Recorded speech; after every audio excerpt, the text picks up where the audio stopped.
नमस्कार दोस्तों, उम्मीद करता हूँ आपसे बिल्कुल ठीक होंगे और आज के इस खास क्लास को देखने के लिए आप सभी बिल्कुल तैयार होंगे और आप सभी को गणतंत्र दिवस की हार्दिक शुभकामनाएं, क्योंकि ये बात आप भी जानते हैं कि आज गणतंत्र दिवस है और कुछ अलग ही लेवल पर आज की क्लास होने वाली है। तो फटाफट से मुझे बता दीजिए किसी प्रकार की कोई और समस्या तो आपको नहीं है और गणतंत्र दिवस की इस क्लास में आकर आपको कैसा महसूस हो रहा है ये भी ज़रूर बता दीजिए, क्योंकि आप सभी जानते हैं कि भाई क्लास के अंतर्गत आ जाना ही ये दर्शाता है कि ये क्लास कोई आम क्लास नहीं है।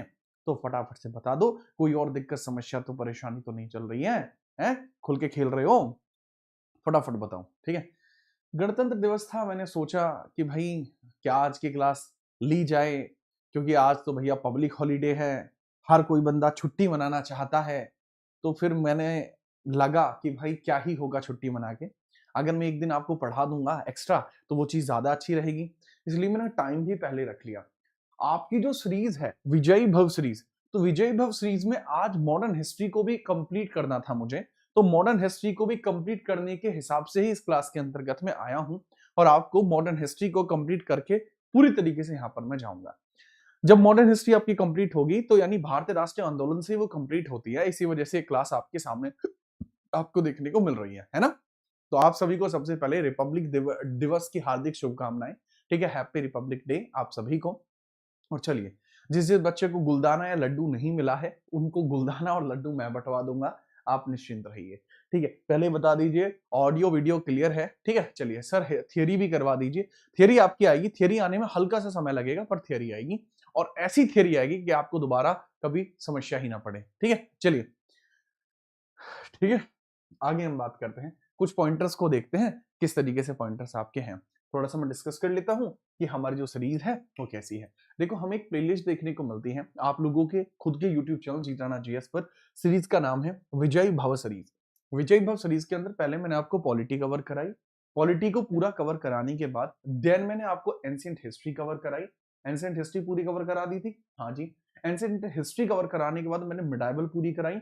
मिडाइवल के बाद मैंने मॉडर्न आपको पूरी कराई, मतलब 3 करा दी। उसके बाद करंट अफेयर का एक बीच में स्पेशल सेशन पेल दिया। उसके बाद आज की क्लास में हम फिर से आपके इंडियन नेशनल मूवमेंट्स की बात करने वाले हैं। तो फटाफट बताइए, ठीक है? चलिए आगे हम बात करते हैं, चीजों को आगे बढ़ाते हैं। देवशीन बेटा डट जा, बहुत पीटूंगा देवशीन, बहुत बहुत पीटूंगा। ठीक है, अगर किसी प्रकार की कोई भी आपने यहाँ बदमाशी करने की कोशिश करी तो देवशीन तुम गए। ठीक है, चलो फटाफट से बताइए, बगैर किसी परेशानी के। आपको कोई दिक्कत समस्या होनी नहीं चाहिए, ठीक है?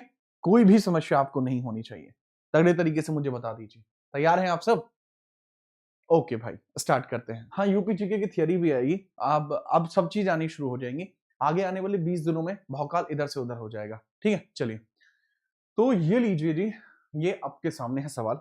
पूछा जा रहा है, सवालों के जवाब आपको देने के। सवाल पूरी तरीके से आपको बेहतरीन कंटेंट के लेवल पे मिल रहा है और जो बेहतरीन कंटेंट है वो हर एक एग्जाम के लिए सुटेबल है।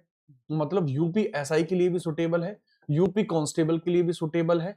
एंड इसके अलावा यह जो कंटेंट सुटेबल है आपका किसके लिए? सर लेखपाल के लिए भी और होमगार्ड के लिए भी सुटेबल पूरा है, एंड होमगार्ड के लिए भी। ठीक है, अभी कुछ जैसे ये सीरीज पूरी होगी ना हमारी विजयी भव सीरीज, क्योंकि इसके बाद आपकी 5 क्लास बचेंगी ज्योग्राफी की, 5 बचेंगी इको की। यानी 10 आगे आने वाले 10 दिन कंटिन्यू क्लास चलेगी, क्लास नहीं रुकेगी। ये सीरीज पूरी होने के बाद फिर हम एक लाठी सीरीज लॉन्च करेंगे होमगार्ड के लिए और इसी के अंदर आपकी विजयी भव सीरीज आएगी प्रैक्टिस। ठीक है, जिसमें हम मॉक किया करेंगे यूपीएसआई के। हर हर महादेव, पत्थर को कर दे पानी। जय भवानी जय भवानी। आगे हम बात करते हैं, ठीक है? चलो आगे हम बात करते हैं। सर सवाल है कि निम्नलिखित में से किस स्थान पर 1857 के विद्रोह के दौरान आजमगढ़ घोषणा पत्र जारी किया गया था? तो eight which place was the Azamgarh proclamation issued during 1857 revolt? 1857 का जो आपका रिवोल्ट हुआ है, ये आपका जो लॉन्च किया गया है ये पत्र आजमगढ़ प्रोक्लेमेशन है, तो यह कब इशू किया गया था? सर यह किसके द्वारा इशू किया गया था? ये भी आपके लिए एक तगड़ा डाउट बन जाएगा, याद रखना। इसको फिरोज शाह के द्वारा स्टार्ट किया गया था। मतलब इशूड किसने किया? फिरोज शाह ने। Issued by Firoz Shah, issued by Firoz Shah. इसको फिरोज शाह ने इशू किया था, इशूड बाई फिरोज शाह।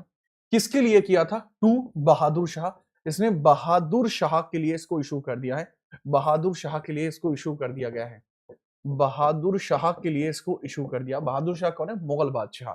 इसमें था क्या, जो आजमगढ़ प्रोक्लेमेशन है, आजमगढ़ यूपी से ही लॉन्च होगा, ऑब्वियस सी बात है। इसको फिरोज शाह जी के द्वारा स्टार्ट किया जाएगा, और फिरोज शाह जी के द्वारा जब इसको स्टार्ट किया गया था तो पॉइंटर्स इसमें क्या रखे गए थे कि 1857 क्रांति का उद्देश्य क्या है, 1857 की क्रांति को किस तरीके से पूरा करेंगे, ये सब चीजें यहाँ पर क्लियर की गई थी। और बहादुर शाह जफर सेकंड है ये, तो फिरोज शाह से लेके बहादुर शाह तक आया, आजमगढ़ से आपको ये देखने को मिलते हैं। राम राम भाई, राम राम। चलो आगे हम बात करते हैं। अगला सवाल ये रहा, 1857 के विद्रोह में नील दर्पण नाटक किसके द्वारा लिखा गया है? बताइए। नील दर्पण नाटक है, यह है आपका बताता है नीली क्रांति के बारे में। जो नील की खेती को लेकर नील विद्रोह हुआ था उसके बारे में यहाँ पर चर्चा की गई है, इस बारे में याद रखना। सर नील विद्रोह 1859 और 60 में हुआ था, ठीक है, 1859 और 60 में हुआ था नील विद्रोह। 1859 और 60 के अंतर्गत होता है आपका नील विद्रोह। नील विद्रोह आपको देखने को मिला है। एक और पॉइंट है, नील विद्रोह तो हो गया, लेकिन जो नील कमीशन है वो 1860 में आपको नील कमीशन भी देखने को मिल जाएगा जो गठित हुआ है। नील कमीशन भी आपको देखने को मिल जाएगा जो गठित हुआ है, और यह है दीनबंधु मित्र के द्वारा लिखा गया है। अगर मैं बात करता हूं, एमएम दत्ता की कोई फेमस किताब इस समय नहीं आई, दीनबंधु मित्रा की आई है। बंकिम चंद्र चटर्जी लिखते हैं, आनंद मठ लिखते हैं, आनंद मठ लिखते हैं 1882 में, मठ आनंद मठ लिखते हैं 1882 में, आनंद मठ इनके द्वारा लिखा गया है। यही नहीं, अभी और सुनिए, 1882 में इन्होंने आनंद मठ लिखा है। नेक्स्ट इनके द्वारा क्या लिखा जाता है? सर इन्होंने देवी चौधरानी नाटक भी लिखा है, देवी चौधरानी नाटक भी लिखा है। देवी चौधरानी, देवी चौधरानी आपको देखने को मिलते हैं, चौधरानी इनके द्वारा लिखा गया है, ठीक है, याद रखना। तो जो बच्चे चौधरी हैं वो समझ सकते हैं कि चौधरानी क्या होती है, ठीक है। और इन्होंने लिखा है द वाइफ ऑफ राजा राम मोहन रॉय, वो भी इन्हीं के द्वारा लिखा गया है। और रविंद्रनाथ टैगोर लिखते हैं गोरा, गोरा, ठीक है, चंदालिका, चंदालिका, गीतांजलि, गीतांजलि, हंगरी स्टोन्स, गीतांजलि इन्होंने लिखी है और हंगरी स्टोन्स लिखी है। गीतांजलि इनके द्वारा लिखी गई है और हंगरी स्टोन्स इनके द्वारा लिखी गई है, हंगरी स्टोन्स इनके द्वारा लिखी गई है, ठीक है। तो थोड़ा इनके बारे में भी याद रखना है जी, याद रखोगे भैया? ओके, आगे हम बात करते हैं। अगला सवाल है, 1857 के विद्रोह के दौरान बेगम हजरत महल ने किस स्थान से विद्रोह का नेतृत्व किया था? अगर आप मुझे बताएंगे कि बेगम हजरत महल के लड़के का नाम क्या था, वो आपसे पूछा जाए तो आप बताइएगा जरूर कि जो काबुली वाला किसने लिखी है। काबुली वाला एक पुराना नाटक है, रविंद्रनाथ टैगोर की है काबुली वाला। जो काबुली वाला है वो रविंद्रनाथ टैगोर ने लिखी है, पुरानी किताब है। मैंने पूछा कि बेगम हजरत महल के सन का नाम क्या था, उनके बारे में जरूर बताना, क्योंकि बहुत बार पेपर में ये बन सकता है, ठीक है। तो अगर मैं करेक्ट आंसर की बात करता हूं, ये लखनऊ से देखने को मिलती हैं। दिल्ली से सैयद हैदर रजा आपको देखने को मिल जाएंगे, सैयद हैदर रजा आपको देखने को मिल जाएंगे। लेकिन हैदर रजा है कौन? हैदर रजा बहादुर शाह के मिनिस्टर हैं। झांसी से रानी जी आपको देखने को मिल जाएंगी, रानी जी देखने को मिल जाएंगी, रानी लक्ष्मीबाई आपको देखने को मिल जाएंगी, रानी लक्ष्मीबाई देखने को मिल जाएंगी। कानपुर से तांतिया टोपे देखने को मिल जाएंगे, तांतिया टोपे, तांतिया टोपे आपको देखने को मिल जाएंगे, तांतिया टोपे। और बेगम हजरत महल के लड़के का नाम क्या था? ब्रिजेश कादिर, ब्रिजेश कादिर आपको देखने को मिल जाएगा, ब्रिजेश कादिर आपको देखने को मिल जाएगा, ब्रिजेश कादिर है इनका नाम। तो थोड़ा सा इनके बारे में याद रखना, ठीक है। चलिए, तो Brijesh Qadir very very important, इनके बारे में कृपया करके याद रखेंगे। आगे बढ़ते हैं, अगला सवाल ये रहा कंप्यूटर स्क्रीन पर। 1857 के विद्रोह के बाद किस अधिनियम के तहत ब्रिटिश ईस्ट इंडिया कंपनी का शासन समाप्त कर दिया गया? ये आज की क्लास का एमएलएस है, महालल्लू सवाल है। महालल्लू सवाल मैंने इसको क्यों कहा? क्योंकि भाई अगर मैं बात करता हूं, जो ईस्ट इंडिया कंपनी है इसका एडमिनिस्ट्रेशन पूरी तरीके से खत्म किसकी वजह से होता है? सर 1858 के चार्टर की वजह से पूरी तरीके से इनका प्रशासन समाप्त हो जाता है। 1858 में पूरा प्रशासन इनकी वजह से खत्म होता है, और 1858 में कहा जाता है कि ईस्ट इंडिया कंपनी का रूल खत्म होगा, ईस्ट इंडिया कंपनी का रूल खत्म होगा, कंपनी रूल पूरी तरीके से खत्म हो जाएगा, और अब स्टार्ट होगा क्राउन रूल। यहीं पे क्राउन रूल को स्टार्ट किया गया है। तो जो शाही राज अधिनियम है वो यहीं से शुरू किया गया है, इस बारे में थोड़ा सा आप याद रखेंगे। अगला सवाल क्या है? सामंती प्रक्रिया निम्नलिखित में से किस इतिहासकार ने 1857 के विद्रोह को एक फ्यूडल रिएक्शन कहा था? कहा था एक सामंती प्रक्रिया है, मतलब इसमें दम नहीं है, ठीक है, इसमें दम नहीं है। दम के बारे में कहा गया था कि इसके अंदर किसी प्रकार का कोई दम देखने को नहीं मिलता। इसके बारे में थोड़ा सा मुझे बताइए कि किसने कहा था ये इस प्रकार की प्रक्रिया है? फटाफट से बताइए, ठीक है, याद रखना। कहना है कि यार ये जो प्रक्रिया है ये सामंती प्रक्रिया है। सामंत कौन है वैसे, फ्यूडल कौन होते हैं? कहना है कि जो ब्रिटिशर से लोग प्रभावित थे उन्होंने ही इस प्रक्रिया को आगे बढ़ाया, अन्यथा यह प्रक्रिया आगे बढ़ ही नहीं पाती, ऐसा इन लोग का कहना था। करेक्ट आंसर की बात करता हूं, आरसी मजूमदार ने स्टेटमेंट दिया है। आरसी मजूमदार ने कहा है, इन्होंने एक और स्टेटमेंट कहा है कि 1857 की क्रांति ना तो पहला और ना ही स्वतंत्रता का संग्राम है। इन्होंने कहा कि 1857 जो रिवोल्ट है, 1857 रिवोल्ट ना तो पहला ना ही भारतीय स्वतंत्रता का, ना ही भारतीय स्वतंत्रता, ना ही भारतीय स्वतंत्रता संग्राम है, ना ही भारतीय स्वतंत्रता का संग्राम है। ठीक है, तो इनके द्वारा ये सब चीजें कही गई थी कि भाई जी कि ये ना तो पहला है और ना ही भारतीय स्वतंत्रता का संग्राम है। This is neither first nor Indian independent attack. इसके साथ साथ याद रखना कि आरसी मजूमदार किताब लिखते हैं 1857 सिपाही म्यूटिनी। ठीक है, चलिए नेक्स्ट एसएन सेन की मैं बात करता हूं, इन्होंने किताब लिखी है 1857। ताराचंद फेमस रहे हैं, बिपिन चंद्रा मॉडर्न एरा के हिस्टोरियन है। ठीक है, याद रखना। आगे हम बात करते हैं, ये लीजिए अगला सवाल। बहादुर शाह जफर को किस स्थान पर निर्वासित किया गया था? रंगून इसको भेजा गया था। जो बहादुर शाह जफर आपको देखने को मिल रहा है, बहादुर शाह जफर, तो जफर के बारे में याद रखना, एक कविता लिखा करता था जफर नाम से। ये जफर नाम से कविताएं लिखा करता था बहादुर शाह, इसलिए इसको बहादुर शाह जफर के नाम से जाना जाता है। ठीक है अनुज भाई, क्लास में आए हैं अनुज भाई आप? ठीक है, चलो बहुत बढ़िया। आपका भी एक अलग ही लेवल है बिना किसी परेशानी के। ठीक है, चलो कोई समस्या आपको नहीं होगी।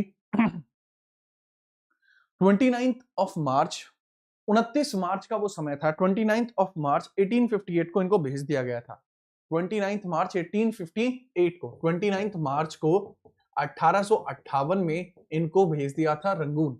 इनको रंगून निर्वासित कर दिया गया था, तो इनको रंगून भेज दिया गया है, थोड़ा सा याद रखना। एक और पॉइंट आएगा बहादुर शाह जफर के बारे में ही आएगा कि बहादुर शाह जफर को अरेस्ट कब किया गया था। इसको 12 तारीख को अरेस्ट किया गया है, 12 मई 1857 में इसको अरेस्ट किया गया है, उसके बाद इसको इधर भेजा है। तो ये रंगून में गया। यहाँ डेथ कब हुई है? डेथ हुई है 1862। तो इसका जो कहा जाता है, इसकी जो टॉम्ब है वो आपको कहां देखने को मिलती है? इसका जो मकबरा है वो आपको कहां देखने को मिलता है? इसका मकबरा आपको देखने को मिलता है कि सर मकबरा इसका रंगून में ही है। ठीक है, मेरे पिया गए रंगून, वहां से किया है टेलीफोन कि भैया मुगल वंश को खत्म करा दो। महोबा से राम राम राम राम।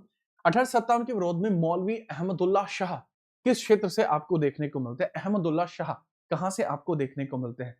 जिनको आपका मतलब एक इंपोर्टेंट सा शाह टर्म भी इनको दिया जाता है, प्रमुख शाह के तौर पर भी इनको जाना जाता है, तो इनके बारे में मुझे बताना ये क्या आपको देखने को मिलेंगे। ठीक है, क्या आपको ये देखने को मिल जाएंगे बिना किसी परेशानी के? ठीक है, चलो। बाद में इनकी हत्या करी थी ब्रिटिशर्स ने, शाहजहांपुर में इनकी हत्या कर दी गई है। शाहजहांपुर में इनकी हत्या की गई थी 1858 में। ठीक है, जगन्नाथ सिंह नाम के एक व्यक्ति थे जिन्होंने इनके बारे में कह दिया था। अब ये बरेली से नहीं थे, लखनऊ फैजाबाद से हैं। अहमदुल्ला शाह, इन्हीं के द्वारा हेनरी लॉरेंस की इन्होंने ही हत्या करी है। हेनरी लॉरेंस की इन्होंने हत्या करी थी, लॉरेंस की हत्या करी थी। एक बैटल आपको देखने को मिला है 1857 में, लखनऊ बैटल हुआ था। लखनऊ बैटल आपको देखने को मिला था, और इसी लखनऊ बैटल में हेनरी लॉरेंस की हत्या इनके द्वारा की गई है। आगे चल के 1858 में इनकी भी हत्या की जाती है। अहमदुल्ला शाह की हत्या कहां की जाती है सर? 1858 में की जाती है, शाहजहांपुर में। शाहजहानपुर आपको देखने को मिल जाएगा, शाहजहानपुर आपको देखने को मिल जाएगा, शाहजहानपुर। तो जो शाहजहानपुर नाम की जगह है, यहीं पे जगन्नाथ सिंह का एक महल है। जगन्नाथ सिंह नाम के व्यक्ति का महल है, जगन्नाथ सिंह का महल। तो इसी जगन्नाथ सिंह के महल में इनकी हत्या कर दी गई, महल में इनकी हत्या कर दी जाती है।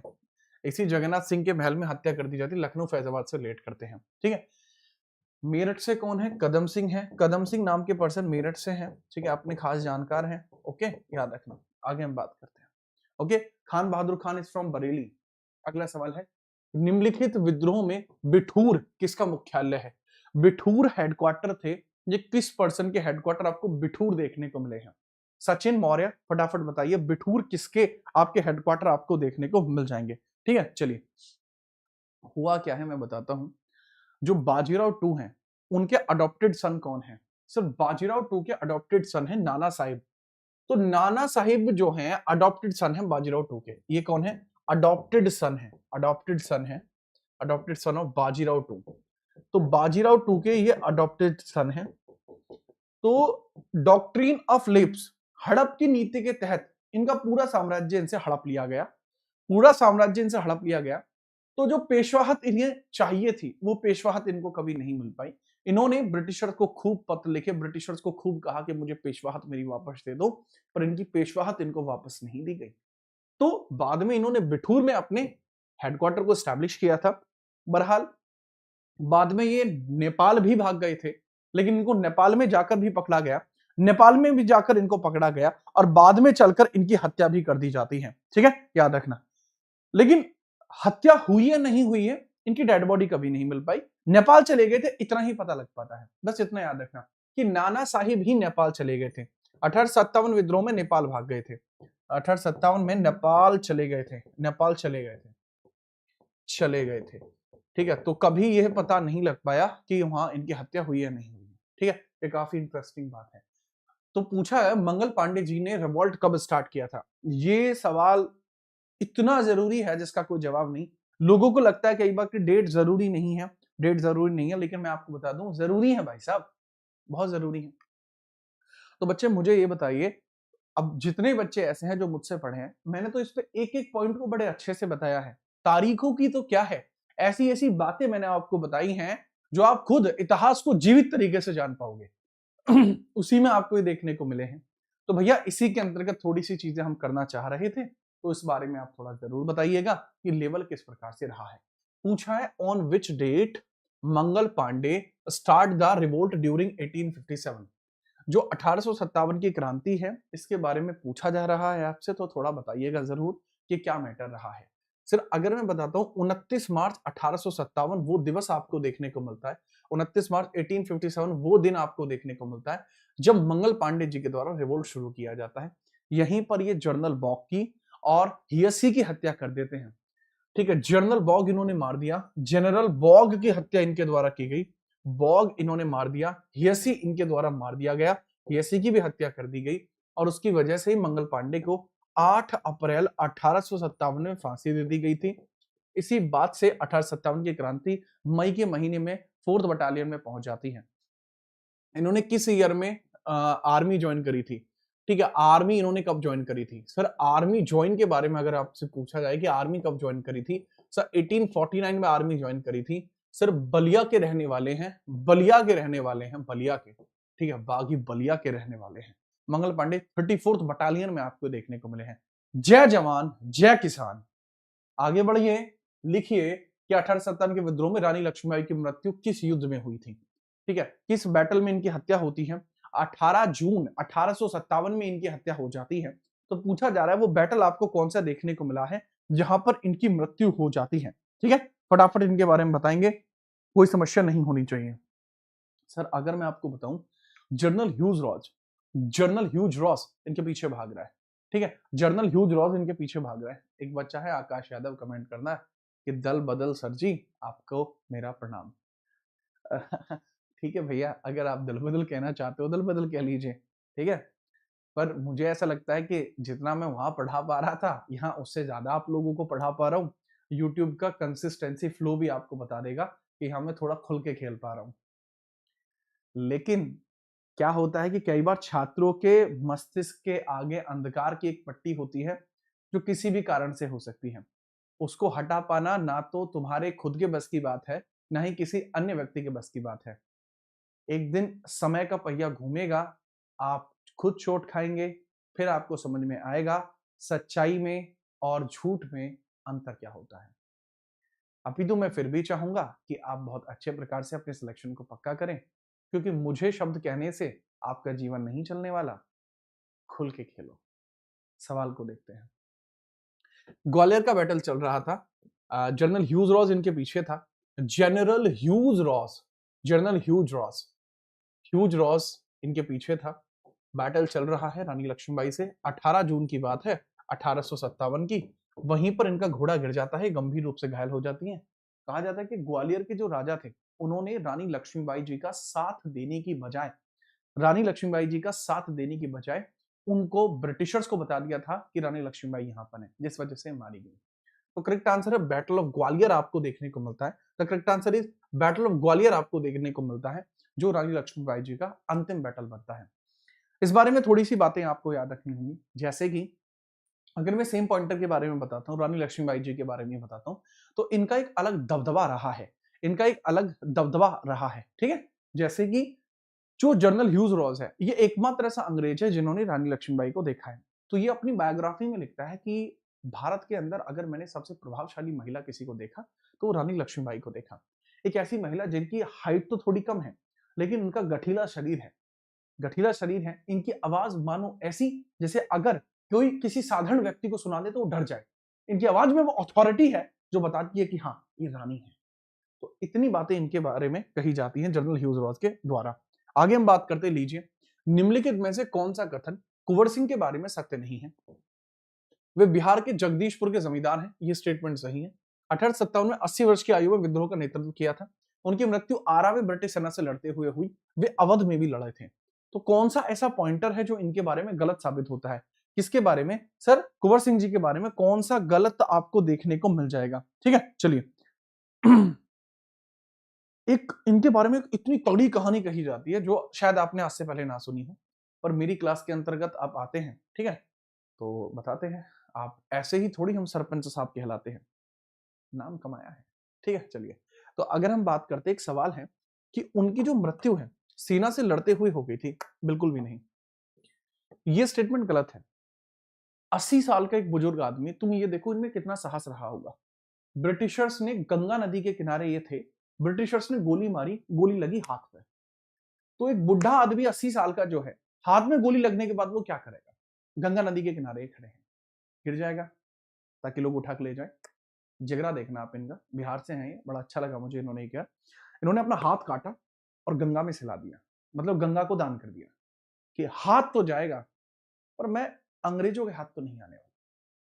तो 80 वर्ष की उम्र में गोली लगने के बाद गंगा नदी में इन्होंने अपने हाथ को समर्पित कर दिया था। तो इनका लेवल आपको अलग ही देखने को मिला है, ठीक है। चलिए, आरा, बक्सर, आजमगढ़, बलिया, इन सभी जगह अंग्रेजों से लड़े हैं और एक दबदबा इनका रहा है, ठीक है। चलो आगे हम बात करते हैं, ये लीजिए, 1857 के विद्रोह के बारे में the Indian war of independence book किसके द्वारा लिखी गई है? सुभाष चंद्र बोस लिखते हैं इंडियन स्ट्रगल। सुभाष चंद्र बोस लिखते हैं इंडियन स्ट्रगल। सुभाष चंद्र बोस के द्वारा इंडियन स्ट्रगल लिखी गई है, इंडियन पिलग्रिम लिखी गई है, इंडियन पिलग्रिम इनके द्वारा लिखी गई है, पिलग्रिम इनके द्वारा लिखी गई है, ये फेमस किताबें हैं। And the country of youth इनके द्वारा लिखी गई है, ठीक है। जवाहरलाल नेहरू के द्वारा लिखी गई है, डिस्कवरी ऑफ इंडिया लिखी गई है, ग्लिम्स ऑफ वर्ल्ड हिस्ट्री है, लेटर टू डॉटर लिखी गई है। और करेक्ट आंसर है वीडी सावरकर। इन्होंने, ये वही है जो 1904 में अभिनव भारत की नींव रखते हैं, अभिनव भारत नाम की संस्था की नींव रखते हैं, और इन्हीं के द्वारा किताब है। बिपिन चंद्र पाल, बीसीपी, इनके बारे में अगर बात बताता हूँ, बंगाल के रहने वाले हैं। काफी हद तक इनके द्वारा किया गया जो काम है वो एक अलग दबदबे वाला काम इन्होंने किया है। बहरहाल आगे बढ़ते हैं, ये लीजिए, पूछा है कि 1857 में जो बख्त खान है वो किस स्थान से जुड़ते हैं? पूछा जा रहा है 1857 के विद्रोह में बख्त खान का संबंध किससे देखने को मिलेगा? बख्त खान के बारे में पूछा जाएगा, आप बताएंगे बख्त खान किस चीज से रिलेट करते हैं, कहां उनका हिसाब किताब रहा है, ठीक है, फटाफट बताइए। देखो मैं बताता हूं, जब नेशन बुलाता है तो लोग दौड़े चले आते हैं, ये इनके बारे में मैं बताता हूं थोड़ा सा, ठीक है। चलिए, बख्त खान ये बरेली से रहने वाले हैं, ये बरेली के हैं और बरेली में ये है, ब्रिटिशर्स की सेना के सेनापति थे, ब्रिटिश के तोपों के सेनापति थे, ब्रिटिश सेना के सेनापति हैं, सेनापति आपको देखने को मिलते बरेली में, और वो भी किसके? तोपों के सेनापति, तोपों के सेनापति ये हैं। लेकिन जब इनको पता लगा कि युद्ध चल रहा है और देश को मेरी जरूरत है, तो इन्होंने तुरंत से वहां से भागे और सीधे ये दिल्ली आ गए थे। बाद में दिल्ली आ गए थे और बहादुर शाह के अंडर इन्होंने काम किया है, letter under Bahadur Shah, letter under Bahadur Shah इन्होंने काम किया है, अंडर बहादुर शाह ये बैटल लड़े हैं। बहादुर शाह ये 1857 की क्रांति में लड़े हैं, बट वही बात है, जीत नहीं पाए वो बात अलग है, लेकिन ये बरेली से रहने वाले हैं, ठीक है। चलिए, बाद में ये भी नेपाल चले गए थे और वहीं पर इनकी डेथ हो गई। 1859 में इनकी डेथ होती है बख्त खान, बाद में ये भी नेपाल गए हैं और 1859 में इनको भी ढूंढ के मार दिया गया। इनकी हत्या ब्रिटिशर्स नहीं करी है। 1859 में ब्रिटिशर्स ने वहां पे जाकर इनको मार दिया था। अंधेरों से लड़कर जो हमें सवेरे दिखाते हैं वो जीत राणा सर हैं, जो जीने का सलीका सिखाते हैं। बहुत बढ़िया, आपका बहुत बहुत आभार। आगे हम बात करते हैं, वाह कॉमेडी भाई। 1857 के विद्रोह के दौरान सिपाही गिरफ्तार अधिनियम म्यूटिनी एक्ट कब पारित किया गया था? जो म्यूटिनी एक्ट है वो कब पारित किया गया था, इस बारे में पूछा जा रहा है। थोड़ा सा बताइए कि ये म्यूटिनी एक्ट आपको कब देखने को मिल जाएगा, किस कारण से यह किया गया था। ठीक है, चलो, जितना जल्दी हो सके उतना जल्दी, जितना जल्दी हो सके उतना जल्दी। ठीक है, और किया इसलिए जा रहा है कि भैया कठोर दंड दिया जा सके, न्यायपालिका कठोर दंड उन लोगों को दे सके जो कि ब्रिटिशर्स के ऑर्डर्स की नाफरमानी करते हैं। ठीक है, अरे बरेली होगा बरेली, संबंध पूछा है ना, इनिशियल संबंध बताना पड़ता है, लेटर संबंध कैसे बता सकते हो? दिल्ली की तरफ से युद्ध लड़ा है तो बरेली के। अब मेरे बारे में कल को सवाल आएगा कि भाई मैं तो एसएससी का पढ़ा रहा हूं, मैं दिल्ली पुलिस के लिए पढ़ा रहा हूं, आगे आने वाले समय में मैं हरियाणा जीके भी पढ़ाने वाला हूं। ठीक है, उसके बाद में बिहार के लिए बीपीएससी के लिए मैं बिहार स्पेशल पढ़ाऊंगा, राजस्थान के लिए आरपीएससी के लिए मैं कल्चर ऑफ राजस्थान में पढ़ाने वाला हूं। तो ऐसा थोड़ी होगा कि मैं राजस्थान से हो जाऊंगा, ऐसा थोड़ी होगा कि मैं हरियाणा से हो जाऊंगा। हाँ, हरियाणा में हमारे संबंध रहेंगे, हमेशा रहेंगे। ठीक है, लेकिन पॉइंट यही है कि आप समझे कि अगर ये पूछा जाएगा संबंध कहां से, तो उत्तर प्रदेश रहेगा। तो सेम इसी प्रकार से अगर मैं बात करता हूं, ये रहेगा म्यूटिनी एक्ट 1858। पॉइंट ये भी आता है, ठीक है, कि भाई अगर हम म्यूटिनी एक्ट के बारे में बात करता हूं, इसका ही एक डेवलप्ड फॉर्म क्या था, पील एक अधिनियम आया था, पील एक्ट आया था। और जो पील एक्ट था बेसिकली, उसके बारे में आपसे पूछना है कि 1857 की क्रांति सही हुई या गलत हुई, वो कैसे पता लगेगी? सही हुई या गलत हुई वो कैसे पता लगेगी? उसके लिए पील कमीशन बनाया गया था, जिसने बताया था कि इस जो पॉइंटर के अंतर कारण क्या था। ठीक है, हाँ बिल्कुल है भाई आकाश, बिल्कुल है भाई। आगे हम बात करते हैं, ये लीजिए, विच of the following changes were made in the Indian army after 1857 revolt. 1857 के रिवोल्ट के बाद इंडियन आर्मी के अंदर जो इंपैक्ट है, वो इंपैक्ट आपको क्या देखने को मिला है, मेजर इंपैक्ट के बारे में बात करते हैं। ठीक है, चलिए फटाफट। ठीक है, देखो, इसके बाद एक बड़ा मेजर इंपैक्ट किया जाता है कि आर्मी के अंदर अगर 3 लोग होंगे, आर्मी के अंदर अगर 3 लोग होंगे तो 2 भारतीय 1 यूरोपियन रहेगा, ये पॉइंट इसमें कहा जाता है। ठीक है, चलो, तो भारतीय यूरोपीय सैनिकों का अनुपात 1:2 में हुआ है, ना कि 1:1 में। काट दो। बंगाल सेना की पूरी तरह भंग कर दिया गया, ऐसा कुछ नहीं, बंगाल की सेना बाद में भी रही है। तोपखाना पूरी तरह यूरोपीय सैनिकों के हाथ में रख दिया गया। सभी भारतीय सैनिकों को एक नई एनफील्ड राइफल दी गई। एनफील्ड राइफल पहले दी गई थी, जिसकी वजह से सारा राड़ा हुआ था। ये दिसंबर 1856 में दी गई थी, जिस वजह से सारी दिक्कतें हुई थी। पॉइंटर ये पूछा जा रहा है, इसमें आपको बताना है कि सही क्या है। बेटा ये तो गलत है, ये भी गलत है। सही है, तोपखाना पूरी तरह यूरोपीय सैनिकों के हाथ में दे दिया गया, जो इन्फेंट्री है वो केवल ब्रिटिशर्स को। तुम्हें कब बुद्धि आएगी? अबे ये इसकी वजह से तो 1857 की क्रांति हुई थी। कब बुद्धि आएगी तुम्हें भाई बाबू? कब समझोगे आप? थोड़ा ध्यान दिया करो, पढ़ लिया करो। ये क्लास जो मैं यहाँ पे आके रोज ले रहा हूँ, इनमें थोड़ा दिमाग लगाया करो अपना भाई। है जी, आगे बढ़ो। अगला सवाल ये रहा, 1857 के विद्रोह में जमींदारों की भूमिका के बारे में निम्नलिखित में से कौन सा कथन सही है? जो जमींदारों की भूमिका, सभी जमींदार विद्रोहियों के साथ थे, कुछ जमींदार यहाँ पर गलत आदमी थे, दोगले भी थे। अधिकांश जमींदार तटस्थ थे, अंग्रेजों का साथ दिया। सभी जमींदार अंग्रेज के विरुद्ध थे, गलत है। जमींदारों ने विद्रोह में कोई भूमिका नहीं निभाई, नहीं, अधिकांश जमींदार तटस्थ रहे जब उन्होंने अंग्रेजों का साथ दिया, क्योंकि जमींदारों को बहुत फायदा हो रहा था, क्योंकि जमींदारी सिस्टम जो था वो इंट्रोड्यूस ही ब्रिटिशर्स ने किया था।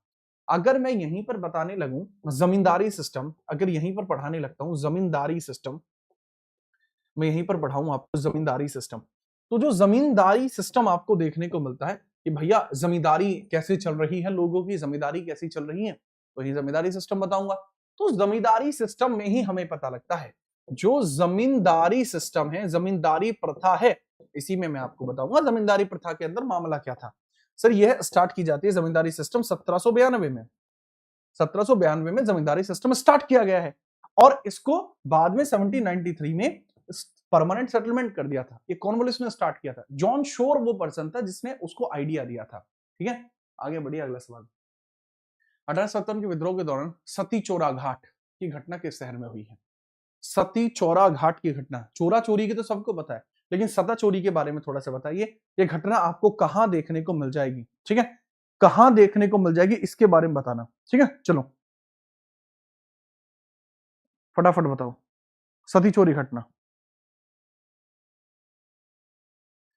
बहुत गलत घटना थी वैसे तो ये, धोखे से मारना कहेंगे आप इसको, बहुत धोखे से मारना कहेंगे, ठीक है? ऐसे धोखे से भी नहीं मारा जाना चाहिए। ब्रिटिशर्स थे, दुश्मन थे, पर ये धोखे से नहीं मारा जाना चाहिए था। ये बात है 27 जून की, 27 जून 1857 की बात है। मुझे आज भी याद है उस दिन, मैं नहीं गया हुआ था, मैं बाहर था, ठीक है? मैं नहीं पहुंच पाया था, लेकिन मुझे याद है मैटर क्या हुआ था कि 27 जून 1857 की बात है। कानपुर के अंदर नाना साहिब ने कहा था कि जो ब्रिटिशर्स कानपुर से निकल के जाना चाहते हैं वो चले जाएं। महिलाएं भी थीं, पुरुष भी थे और बच्चे भी थे। जब वो महिलाएं, पुरुष व बच्चे जैसे ही बैठे, ठीक है? जैसे ही बैठे उसके अंतर्गत जो वो होती हैं, नाव होती है, नाव में जैसे ही बैठे तो लोगों ने उन पे गोलियां चला दी। लोगों ने गोलियां चला दी तो वहां 200 ब्रिटिशर्स मारे गए थे। वो गलत था। सिर्फ ब्रिटिशर्स का मारा जाना तो अच्छा नहीं, युद्ध में महिलाओं और बच्चों का क्या लेना देना है, उनको क्यों मारा गया? तो पॉइंट यही है। अब कानपुर, इसके बारे में करेक्ट याद रखना, नाना साहिब आपको देखने को मिले हैं जिनके कहने पर कहा था इन्होंने सेफ पासेज दिलाऊंगा, और इसी में 200 ब्रिटिश मारे गए थे। 200 ब्रिटिशर्स, बच्चे, महिला, बुजुर्ग डाइड, यानी किल्ड। डाइड क्या होता है? किल्ड। इनकी हत्या की गई है, किल्ड, इनकी हत्या की गई है। इस बारे में थोड़ा सा याद रखना, ठीक है? चलो अगला सवाल ये रहा, 1857 के विद्रोह के संदर्भ में दामोदर और बालाजी कौन है? दामोदर, ठीक है, और बालाजी आपको कौन देखने को मिलते हैं? दामोदर और बालाजी दो मेजर पर्सन्स आपको देखने को मिलते हैं, ये कौन है? ठीक है, चलिए देखो, होता यह है कि अगर मैं आपसे पूछूं कि 1857 की क्रांति का सिंबल क्या है, 1857 की क्रांति का सिंबल क्या है, बताइए। जो 1857 का जो रिवोल्ट आपने देखा, तो 1857 की जो रिवोल्ट है, इसका सिंबल आपको क्या देखने को मिलता है? इसका सिंबल आपको क्या देखने को मिलता है? What was the symbol of 1857 revolt? ठीक है, चलिए फटाफट बताओ सर। रोटी और इसका जो सिंबल था, एग्जैक्टली वो क्या सिंबल था सर? वो था कमल का फूल प्लस रोटी। कमल फूल था और कमल फूल के साथ थी रोटी, ये दो ही चीज थी जी सर। कमल का फूल था प्लस रोटी थी। तो कमल का फूल और रोटी के साथ अगर हम बात करते हैं, इसके विद्रोहियों द्वारा प्रसारित रोटी और कमल के संदेशवाहक थे। ये जो रेबेल्स थे, यानी हम भारतीय थे, उन्हीं के द्वारा रोटी और इसका प्रसारक थे। ठीक है, मेरठ में नहीं थे, मेरठ में नहीं है ये दोनों, दामोदर और बालाजी। महाराष्ट्र में है, यहाँ पर नहीं है। ठीक है, चलिए आगे हम बात करते हैं। लीजिए, भारतीय राष्ट्रीय कांग्रेस के प्रथम अध्यक्ष कौन रहे हैं? दैट इज व्योमेश चंद्र बनर्जी। भारतीय राष्ट्रीय कांग्रेस का पहला सेशन 1885 में बॉम्बे में देखने को मिला है। Correct answer would be like कि भैया बॉम्बे में इंडियन नेशनल कांग्रेस के अध्यक्ष व्योमेश चंद्र बनर्जी रहे। डफरिन के टेन्योर में निर्माण किया जाता है कांग्रेस का। दादा भाई नौरोजी, व्योमेश चंद्र बनर्जी और दिनशा इदुलजी वाचा, इन लोगों के द्वारा इसको स्टार्ट किया गया था। ठीक है, चलिए थोड़ा सा याद रखेंगे। Allan Octavian Humes was the person जो कांग्रेस के निर्माण में काफी फेमस रहा है। सेकंड सेशन 1886 में कोलकाता में होता है, जिसको लीड कौन करते हैं? कोलकाता में होता है, जिसको लीड करने की जिम्मेदारी दादा भाई नौरोजी खुद उठाते हैं। ठीक है, याद रखना। सुरेंद्रनाथ बनर्जी की एक संस्था थी, इस संस्था का नाम बताइए, इनकी संस्था का नाम बताइए। जो भी इनकी संस्था थी, सुरेंद्रनाथ बनर्जी संस्था को चलाते थे। इसको 1886 में कांग्रेस में मिला दिया गया था। 1886 में कांग्रेस में शामिल कर दिया गया था। कांग्रेस में शामिल कर दिया गया था। कांग्रेस में शामिल कर दिया था। शामिल कर दिया गया था। कर दिया गया। जो भी वो संस्था थी, उसको 1887 में कांग्रेस में शामिल कर दिया था। ठीक है, आगे हम बात करते हैं, आगे बढ़ी। पहले सेशन में 72 लोग आए थे। ये होना तो था पुणे में, पर पुणे में प्लेग फैल गया था, इस वजह से नहीं हो पाया था। 72 डेलीगेट्स इसमें आए। कांग्रेस के किस अधिवेशन में पहली बार पूर्ण स्वराज की प्रस्तावना हुई थी? लाहौर 1929 में पूर्ण स्वराज की मांग की गई थी। पूर्ण स्वराज को एक व्यक्ति के द्वारा परिभाषित पहली बार कब किया गया था सर? वो हसरत मोहानी ने 1921 में किया था। ये किसने किया है जो पहली बार पूर्ण स्वराज है? ये जवाहरलाल नेहरू के द्वारा किया गया, जीएल नेहरू ने किया है। क्या कोई मुझे बताएगा कि इन्होंने 1929 में ही ऐसा क्यों किया? ये इसका डिस्कशन इंडियन एसोसिएशन थी। That's perfect answer. Indian association नाम की संस्था थी सुरेंद्रनाथ बनर्जी की, उसको 1886 में कांग्रेस के अंदर मर्जर दे दिया जाता है। मेरी आवाज आपको थोड़ी कम लग सकती है, तो थोड़ा यार मैनेज कर लेना, ठीक है? थोड़ा सा इतनी बुद्धि तो आप लगा ही सकते हैं, इंडियन नेशनल कॉन्फ्रेंस को मिला ही सकते हैं ना बाबू। मैंने आपसे पूछा है कि भाई पहली बार इसको 1929 में ही क्यों किया गया था? इसके पीछे का कारण है क्योंकि 1928 में 1928 में एक दिक्कत हो जाती है कि जब नेहरू रिपोर्ट आती है, इनके पिताजी मोतीलाल नेहरू नेहरू रिपोर्ट लाते हैं, तो वो लिखते हैं कि भारत को डोमिनियन बना दो, भारत को डोमिनियन बना दो।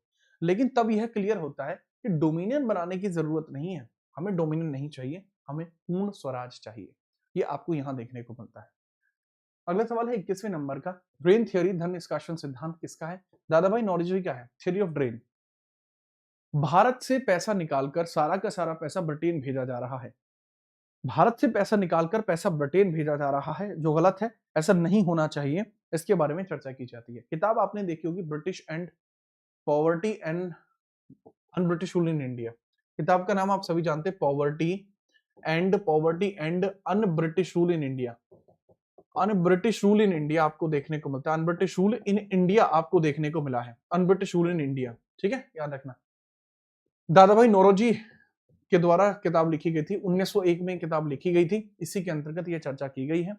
इसी के अंदर भारत के व्यक्ति की इनकम 68 रुपए 1868 में थी, ये बात भी ये कहते हैं 1867 में थी। अगला है, कांग्रेस का बंग भंग विद्रोही आंदोलन किस वर्ष शुरू हुआ था? इस बारे में बताइए। ठीक है, चलिए आगे हम बात करते हैं, आगे हम बात करते हैं इसका क्या कुछ रहेगा, इसके बारे में थोड़ा सा बताइए। ठीक है, चलिए फटाफट बताओ, उसको कब शुरू किया गया था? यार बहुत आसान है, ये भी मैंने पढ़ाया हुआ, that is by Rabindranath Tagore, आपको देखने को मिल जाएगा। That is Rabindranath Tagore, anti partition of Bengal movement था, 1905 में 16 अक्टूबर को शुरू किया गया था। बंग बंग इसके किसके द्वारा? बाय RNT, रविंद्रनाथ टैगोर ने इसको स्टार्ट किया था। हालांकि बंग भंग जो था यह किसके विद्रोह में था? सर बंगाल विभाजन के विद्रोह में था, क्योंकि बंगाल विभाजन को डिक्लेयर कर दिया गया है, बंगाल विभाजन को डिक्लेयर कर दिया गया था। बंगाल विभाजन आपका 20 जुलाई को डिक्लेयर हुआ है 1905 में, कर्जन के द्वारा इसको डिक्लेयर किया गया था। कर्जन ने इसको डिक्लेयर किया है, कर्जन ने इसको डिक्लेयर किया है, डिक्लेयर्ड। कर्जन इसको डिक्लेयर कर देता है 1905 में, 20 जुलाई 1905 में कर्जन ने इसको डिक्लेयर किया है। आगे ये हुआ कब है, हुआ कब है पूछा जाएगा कि भाई हुआ कब, तो भाई साहब यह होता है आपका कब? 20 तारीख को, और 20 में भी कब? 20 जुलाई को सर आपको देखने को मिल जाए 16 अक्टूबर को आपको देखने को मिलेगा। उसी दिन रक्षाबंधन दिवस भी मना है, और यहीं पर बंग भंग आंदोलन भी हुआ है, RNT के द्वारा, रविंद्रनाथ टैगोर जी के द्वारा हुआ है। ठीक है, आगे हम बात करते हैं। नमस्ते भाई। कांग्रेस में नरम दल और गरम दल में विभाजन किस अधिवेशन में हुआ है? सूरत 1907 स्प्लिट हुई है, मीटिंग होती है जिसमें ये था कि जो इस मीटिंग में जीतेगा वही अध्यक्ष बनाया जाएगा। तो एक तरफ लाला लाजपत राय खड़े थे, दूसरी तरफ रास बिहारी बोस खड़े थे। लाला लाजपत राय चुनाव जीत जाते हैं, उसके बावजूद दादा भाई नौरोजी, गोपाल कृष्ण गोखले उनको अध्यक्ष नहीं बनने देते। इस वजह से वो जूथ पत्रम हो जाती है और लड़ाई हो जाती है, जिस वजह से कांग्रेस का स्प्लिट हो जाता है, मॉडरेट्स अलग हो जाते हैं, एक्सट्रीमिस्ट अलग हो जाते हैं। एक्सट्रीमिस्ट का कहना था कि अगर आप ब्रिटिशर से छुटकारा चाहते हो तो इनकी मानो मत, इनको दबोचो, इनको जहां हानि पहुंचा सकते हो हानि पहुंचाओ। लेकिन मॉडरेट्स का कहना ये नहीं था, मॉडरेट्स का कहना था कि अगर ब्रिटिशर से कुछ चाहते हो तो रिक्वेस्ट कर लेते हैं, या फिर इनको समझाते हैं कि ये चीज जरूरी क्यों है। इस तरीके की बातें यहाँ पर की जा रही थी। ठीक है, अब ये सब बातें आई तो भैया बातें और बढ़ने लगी। ठीक है, चलिए आगे हम बात करते हैं। अगला सवाल ये है, कांग्रेस मुस्लिम लीग का लखनऊ पैक्ट कब हुआ था? When was the Congress Muslim League Lucknow pact conducted? तो जो कांग्रेस मुस्लिम लीग का लखनऊ पैक्ट हुआ था, ये कब आपको देखने को मिला था? ठीक है, चलिए बहुत बढ़िया, बताएं जरा इसके बारे में, ये जो पैक्ट हुआ है ये कहां पर हुआ है? सर कांग्रेस मुस्लिम लीग का जो लखनऊ पैक्ट है, यह आपको 1916 में देखने को मिलेगा। कहां देखने को मिलेगा? लखनऊ में ही देखने को मिलेगा। तो लखनऊ के अंदर अगर मैं चर्चा करूं, लखनऊ में आपको लखनऊ पैक्ट देखने को मिलता है, लखनऊ पैक्ट आपको यहीं देखने को मिलता है, लखनऊ पैक्ट। तो पॉइंट ऑफ अंडरस्टैंडिंग चाचा ये है इसमें कि इसी में कहा गया था कि नरम दल और गरम दल, नरम प्लस गरम साथ आ जाएंगे, प्लस मुस्लिम लीग भी साथ आ जाएगी, क्योंकि तीनों का मार्ग तो एक ही है, तीनों का ऑब्जेक्टिव तो एक ही है कि भैया हमें किसी तरीके से ब्रिटिशर्स को हराना है। तो तीनों का ऑब्जेक्टिव ये, तो लखनऊ पैक्ट है। इस समय जो आपको INC इंडियन नेशनल कांग्रेस के हेड आपको देखने को मिले हैं, वो कौन है सर? वो अंबिका चरण मजूमदार हैं, अंबिका चरण मजूमदार हैं, अंबिका चरण मजूमदार। अगर आपको भी मेरी तरह से मजूमदार ये महिला लगती हैं तो याद रखना, नाम अंबिका चरण है पर ये पुरुष हैं। ठीक है, याद रखना, मुझे लगता था ये महिलाएं हैं। ठीक है, चाचा नहीं चाचा जी, चचा जी आकाश आगे बढ़ो। निम्नलिखित में से कौन कांग्रेस के संस्थापक सदस्य नहीं है? दादा भाई व्योमेश। महात्मा गांधी कभी कांग्रेस का हिस्सा नहीं रहे as a member and as a founding member. हाँ, कांग्रेस इनके दम पर बहुत उछली है और ये कांग्रेस के दम पे नहीं उछले, क्योंकि इनका दबदबा अलग ही रहा है। अगर मैं इनके बारे में बात करता हूं, मोहनदास करमचंद गांधी, तो 1901 का जो कोलकाता सेशन था, कोलकाता सेशन था, उसमें ये एज ए मेंबर ज्वाइन हुए थे। ठीक है, एज ए मेंबर आपके आए थे। उस समय इनका रहना सहना साउथ अफ्रीका में था, बट एज ए मेंबर ये आए थे। 1924, ठीक है, जो आपको देखने को मिलता बेलगाम सेशन, बेलगाम सेशन, इसको बेलगाम सेशन जो आपको देखने को मिलता है, ये कर्नाटक का है। तो इसके जो हेड हैं वो यही रहे 1924 में, बेलगाम सेशन के हेड यही थे। ठीक है, चले अगला सवाल है, इल्बर्ट बिल विवाद किस वर्ष हुआ था? What was the Ilbert bill controversy? हुआ क्या कि इंडियंस को जो जजेस हैं, कुछ लोग इंडिया के जज भी बनने लगे। और ऑब्वियस ही बात है कि यार जब पढ़ेंगे तो जज भी बन सकते हैं, जैसे एम जी रानाडे जैसे लोग हैं, अच्छे पढ़े लिखे हैं, तो जज भी बनने की क्षमताएं रखेंगे, तो धीरे धीरे वो जज बनना शुरू हो जाते हैं। अब एक पॉइंट निकल कर आता है कि यूरोपियंस का कहना है कि कोई भी जो इंडियन होगा, कोई भी जो इंडियन होगा, ठीक है, चलो, वो हमारे केस को नहीं देखेगा। मतलब हम यूरोपियन हैं, हमारी क्षमताएं ज्यादा हैं इंडियन से, तो इंडियन में इतनी बुद्धि नहीं है कि हमारे किसी मामले पर विवाद करें। लेकिन फिर बात वही आती है, पढ़े तो वो किसी ब्रिटिश इंस्टीट्यूट से हैं, तभी तो वो जज बने हैं, तो तुम्हारा पढ़ाया हुआ ही सही नहीं है। तो इस तरीके के विवाद उत्पन्न हुए थे कि इंडियंस किसी यूरोपियन के मामले में दखल नहीं दे सकते थे। ठीक है, चलो, तो करेक्ट आंसर अगर हम बात करते हैं तो इल्बर्ट बिल विवाद 1883 में शुरू होता है। ये जुडिशरी से रिलेटेड था, that was related to judiciary. Judiciary से रिलेटेड आपको ये देखने को मिल जाएगा। किससे रिलेटेड है? जुडिशरी से रिलेटेड है। ठीक है, चलिए, ठीक है। ठीक है, एक बच्चा मुझे लेकर एक कमेंट कर रहा है, आपकी कमेंट अच्छी है, ठीक है, अच्छी कमेंट आ रही है आपकी। ठीक है, जैसे जो बता रहा है कि सर चार चार लोगों को लगना पड़ रहा है आपसे एक से compete करने के लिए, लगना पड़ जाता है भाई। उसके बाद भी आप सभी जानते हैं कि आप लोगों की इच्छा के कारण, आप लोगों के प्यार के कारण मैं आज भी आगे हूं, हैं। आगे तो कुछ नहीं होता, खैर आगे पीछे जैसी चीजें कुछ नहीं है। इंडियन एसोसिएशन की स्थापना किसके द्वारा? सुरेंद्रनाथ बनर्जी ने इंडियन एसोसिएशन को बनाया था। इसी के बारे में पूछा जाता है, यही आगे चल के कांग्रेस में मर्जर हुई है। इंडियन एसोसिएशन बाद में चल के कांग्रेस के अंदर इसका मर्जर हुआ है। ठीक है, याद रखना। अगर हम बात करते हैं बनी कब है, 1876 में बनी है, तो सुरेंद्रनाथ बनर्जी के द्वारा यह 1876 में आपको देखने को मिल जाएगी, 1876 में आपको देखने को मिलेगी। और यही जो है, यह 1886 में it was merge to Congress, इसको मर्ज कर दिया गया था, मर्ज टू कांग्रेस, इसको कांग्रेस में मर्ज कर दिया गया था। ठीक है, इसको कांग्रेस में मर्ज कर दिया गया था, इस बारे में भी याद रखेंगे। ठीक है, चलिए नेक्स्ट अगला सवाल है, पूना सार्वजनिक सभा आपको किसके द्वारा स्थापित देखने को मिल जाएगी? पूना सार्वजनिक सभा दैट वाज एस्टैब्लिश्ड इन 1870 और इसको एमजी रानाडे के द्वारा स्टार्ट किया गया था और इसमें सी चिपलुंकर भी इसमें शामिल थे, उन्हीं के साथ थे। ठीक है, चलो आगे बढ़े। लीजिए अगला सवाल है, दूसरा है, कांग्रेस ने गरम दल के तीन प्रमुख नेता लाल बाल पाल में पाल कौन है? विपिन चंद्र पाल आपको देखने को मिल जाएंगे। वी राघवाचारी, ये कांग्रेस के किस सेशन के हेड थे? ठीक है, कांग्रेस के 1920 के नागपुर सेशन के हेड हैं। जो नागपुर सेशन हुआ था, नागपुर सेशन हेड हैं ये आपके, नागपुर सेशन हेड आपको देखने को मिल जाएंगे, नागपुर सेशन हेड आपको देखने को ये मिल जाएंगे, नागपुर सेशन हेड आपको ये देखने को मिल जाएंगे। ठीक है, चलो आगे बढ़ते हैं। अगला सवाल है, अरविंदो घोष इनी बेसेंट, इतने ज्यादा Aurobindo Ghosh is important writer है और काफी एक्सट्रीमिस्ट राइटर है, मजबूत लिखते हैं। ठीक है, एंड अबाउट एनी बेसेंट अगर मैं बात करता हूं, पहली महिला अध्यक्ष है जिन्होंने कांग्रेस को लीड किया है। अगला सवाल ये रहा, भारत माता की पेंटिंग इसने बनाई है? अच्छा, पहले भारत जो है पुरुष था, भारत जो पुरुष था, लेकिन भारत माता पेंटिंग के बाद लोग इनको भारत माता के तौर पर ही जानने लगे, बहुत ज्यादा जानने लगे। फटाफट मुझे बताइए सर, ये जो पेंटिंग है बंगाल स्कूल ऑफ आर्ट का प्रतीक है। This painting is Bengal school of art में बनाई गई थी, it was in Bengal school of art में बनाई गई है, बंगाल स्कूल ऑफ आर्ट में यह बनाई गई है। ठीक है, बंगाल स्कूल ऑफ आर्ट में यह बनाई गई है। तो भारत माता पेंटिंग 1905 में बनी है। और अगर हम बात करते हैं तो अबिंद्रनाथ टैगोर, रविंद्र जी के भाई हैं, 14 भाई बहन थे ना ये लोग, तो अबिंद्रनाथ टैगोर के द्वारा ये बनाई गई है। ठीक है, याद रखना।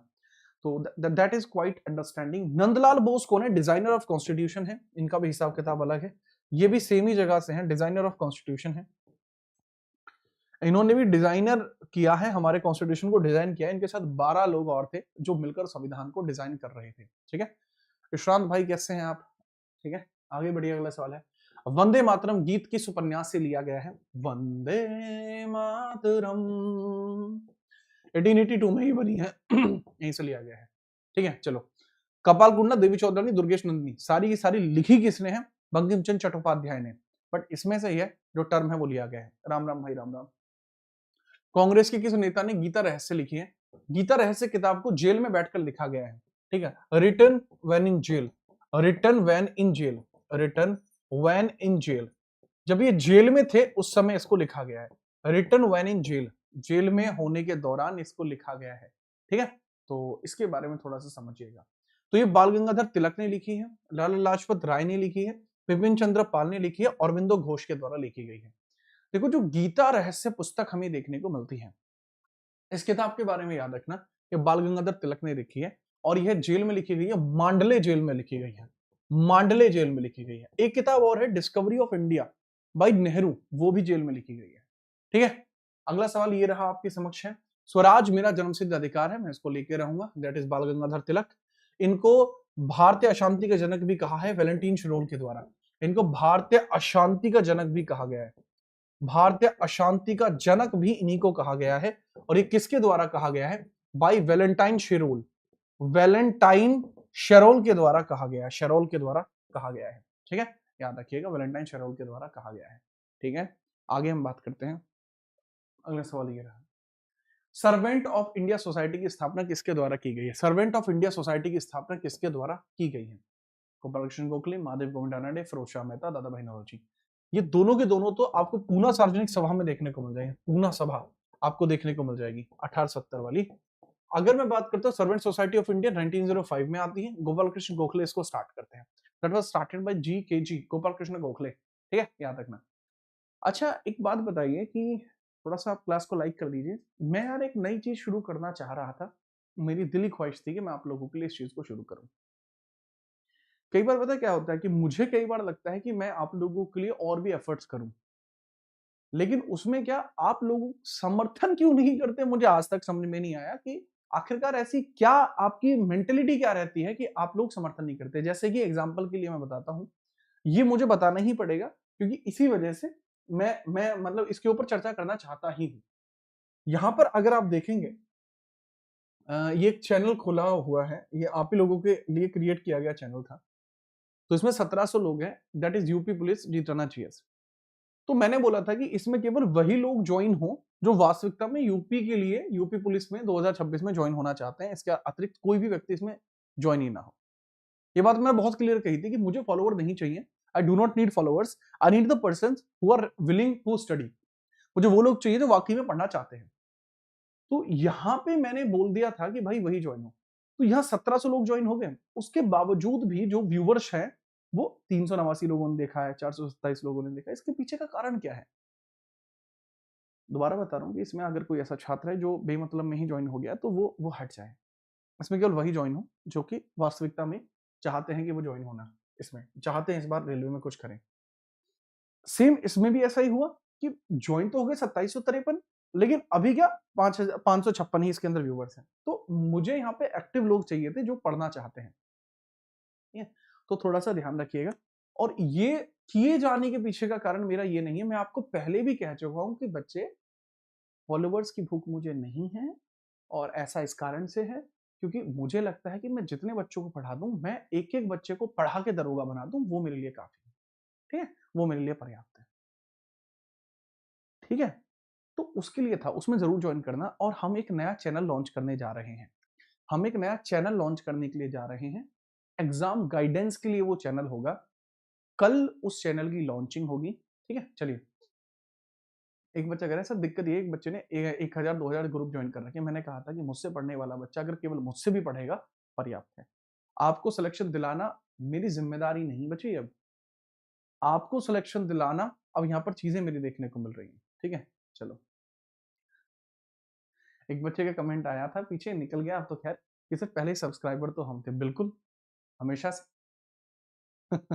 आगे बढ़िए, आगे देखते हैं। अगला सवाल ये है आपके स्क्रीन पर, कांग्रेस की पहली महिला अध्यक्ष कौन थी? Was the first woman president of Congress Sarojini Naidu, इनी बेसेंट, विजयलक्ष्मी पंडित, अरुणा आसफ अली। पहली महिला अध्यक्ष दैट इज इनी बेसेंट, 1917 दिल्ली सेशन। अगर भारतीय होता तो सरोजिनी नायडू 1925 कानपुर। ये भारतीय हैं और ये भारतीय नहीं है, ये यूरोपियन आपको देखने को मिल रही है। Correct answer would be European. Vijayalakshmi Pandit आपको पंडित नेहरू जी की जो है बहन आपको देखने को मिल जाएंगी, बहन आपको देखने को मिल जाएंगी। ठीक है, याद रखना।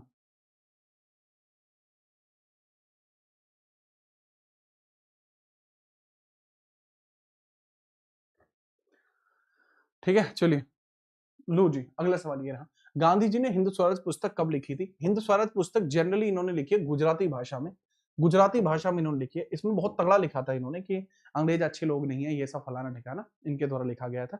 लेकिन आगे चलकर इसके अंदर चीजें बदल गई और लिखी तो इन्होंने 1909 में थी हिंद स्वराज, भारत में नहीं थे ये तब, ये अफ्रीका में थे। भारत आने के बाद इनके द्वारा जितनी भी किताब लिखी गई उसमें इन्होंने अंग्रेजों को बहुत नॉर्मल रखा है। ठीक है, तो इसके बारे में थोड़ा सा याद रखना, कोई समस्या मेरे ख्याल से तो इसमें नहीं होनी चाहिए। कमाल की बात है, एक सवाल पूछा जा सकता है कि ये कितने दिनों में पूरी हो गई थी? 10 दिनों में खेल खत्म कर दिया था। ठीक है, चलिए, तो अगर हम बात करते हैं 10 डेज के अंदर, हम बात करते हैं 10 डेज में, 10 डेज में इसको पूरा कर दिया गया था। 10 दिन में क्या कर दिया था भाई जी? सर जी 10 दिन में किताब पूरी कर दी गई थी, किताब पूर्ण हो गई थी, पूर्ण हो गई थी, पूर्ण हो गई थी, किताब 10 दिन में पूर्ण हो गई थी। इस बारे में थोड़ा सा याद रखना। ठीक है, चलिए। अमित कुमार कह रहा कि मैं आपका स्टूडेंट हूं, मेरी डीपी इस बात का प्रूफ है। अरे आपको प्रूफ देने की जरूरत नहीं, मेरा जन्मदिवस अभी नहीं आता, मेरा जन्मदिवस जुलाई में आता। पॉइंट है कि गांधी जी का पहला सत्याग्रह भारत में कहां शुरू हुआ था? सत्याग्रह, सत्या का आग्रह करना, गांधी जी ने पहली बार कहां पर शुरू किया था? इंडिया के अंदर इन्होंने अपने सत्याग्रह को कहां पर शुरू किया था, बताइए। देखो होता यह है, ठीक है, चलिए, तिनकठिया प्रणाली चल रही थी। अगर किसी के पास जमीन है तो उसको उसके 3 भागों पर करना ही होगा नील की खेती। तो राजकुमार शुक्ला नाम के एक व्यक्ति हैं जो आके समझाते हैं, आके कहते हैं गांधी जी को कि गांधी जी ऐसे ऐसे बात चलने लग रही है उड़े, तो तुम थोड़ा देखो कि इसमें कोई दिक्कत बाल करने ना हो। उनका ठीक से भाई, हम देख लेंगे। तो बात शुरू होती है। तो गांधी जी का जो पहला सत्याग्रह भारत के अंदर शुरू होता है, ये चंपारण बिहार में ही होता है, चंपारण बिहार में ही होता है ये सत्याग्रह शुरू। और ये 1917 में आपका शुरू हुआ था। तो इस बारे में आप ध्यान से एक बात को याद रखेंगे, इसमें आपको कोई दिक्कत नहीं होनी चाहिए। आगे बढ़ो भाई साहब, अगला सवाल। असहयोग आंदोलन किस घटना के बाद शुरू किया गया था? When was non cooperation movement was started? Non cooperation movement आपका कब स्टार्ट किया गया था? इसके बारे में थोड़ी सी एक बार चर्चा कर देंगे तो बड़ी अच्छी बात रहेगी। असहयोग आंदोलन की हम बात करते हैं तो सर 1 अगस्त के अंदर 1920 में इसको स्टार्ट किया जाना था, पर ये 7 अगस्त में हो पाया था क्योंकि 1 अगस्त में डेथ हो जाती है हमारे बाल गंगाधर तिलक जी की। बहुत बढ़िया। पूछा है किस घटना के बाद शुरू हुआ है। अगर मैं बात करता हूँ खिलाफत आंदोलन कब हुआ था, 1919 से शुरू होकर 22 तक चला है। जलियांवाला बाग मैसकर 13 अप्रैल 1919 में हुआ है। ठीक है, 1919 में हुआ है। एंड रोलेट एक्ट आपको देखने को मिलता है 21 ऑफ मार्च 1919। तो ऑब्वियसली बात है ये इन सब के बाद ही हुआ है। कब तक चला है सर? 10 ऑफ फरवरी 1992, 10 फरवरी 1922 तक चला है, 1922 तक चला है, 10 फरवरी 1922 तक यह चला है। तो इस बारे में भी थोड़ा सा याद रखेंगे, कोई समस्या आपको नहीं आनी चाहिए। ठीक है, कोई समस्या आपको नहीं आनी चाहिए। अगला सवाल है, गांधी जी ने असहयोग आंदोलन किस घटना के बाद वापस ले लिया था? छोरा चोरी कांड है, बारदोली सत्याग्रह 28 में हुआ है। सरदार वल्लभ भाई पटेल को सरदार की उपाधि यहीं से मिली है। साइमन कमीशन का विरोध 28 में ही हुआ है। सॉल्ट सत्याग्रह 1930 में हुआ है, इसको सीडीएम बोलते हैं, सिविल डिसोबीडिएंट मूवमेंट, सिविल सविनय अवज्ञा आंदोलन। चोरा चोरी कांड आपको देखने को मिलता है 4 से 5 फरवरी 1922 में देखने को मिलता है, गोरखपुर के पास हुआ है। और गोरखपुर के पास कुछ पुलिस वालों को बुलाकर एक थाने में बंद करके आग लगा दी गई थी। ठीक है, गणी दिक्कत हो गई थी। आगे बढ़िए, अगला सवाल ये रहा, दांडी मार्च कब शुरू हुआ था? When did the Dandi March begin? 12 मार्च, 6 अप्रैल, 26 जनवरी या 25? देखो दांडी मार्च आपका शुरू हुआ था 12 मार्च से लेकर 6 अप्रैल, 12 मार्च से लेकर 6 अप्रैल। गांधी जी ने इसमें 250 किलोमीटर का ट्रेवल किया था, स्टार्ट करा था 50 लोगों के साथ, और कह रहे थे कि जितने भी मेरे गैला चल रहे इस लाइन में, ये संत महात्मा को नहीं रहे, ये दांडी मार्च के लोग हैं। मैटर याद रखिएगा। ठीक है, इस बारे में याद रखना, 12 मार्च में शुरू हुआ था। इसी के बाद इसके बाद सविनय अवज्ञा आंदोलन शुरू किया गया था। इसके बाद सविनय अवज्ञा आंदोलन शुरू किया गया था। सविनय अवज्ञा शुरू किया गया था। अवज्ञा शुरू किया गया था। अवज्ञा शुरू हुआ। आगे बढ़िए, अगला सवाल ये रहा, पूना पैक्ट किन के बीच हुआ था? गांधी जी और जिन्ना, गांधी जी और अंबेडकर। गांधी जी ने सिग्नेचर नहीं किए थे, 1932 में यरवदा जेल के सामने हुआ था। यरवदा जेल के सामने हुआ था, यरवदा जेल। इसमें डॉक्टर भीमराव अंबेडकर ने साइन किए थे और सामने मदन मोहन मालवीय ने भी साइन इसके अंतर्गत किए थे। ठीक है, चलिए याद रखिएगा।